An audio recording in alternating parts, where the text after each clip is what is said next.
So hello guys, मैं हूं आप लोगों का सिद्धांत और फिर से आ गया हूं नए मिनी ब्लॉग के साथ, वो भी पार्ट 5।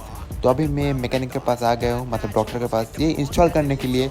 और ये एक्ट्रापोविक का एग्जॉस्ट मेरा नहीं है, मेरा एक दोस्त का है एक्ट्रापोविक एग्जॉस्ट। अब बेन भाई मेरा ही है।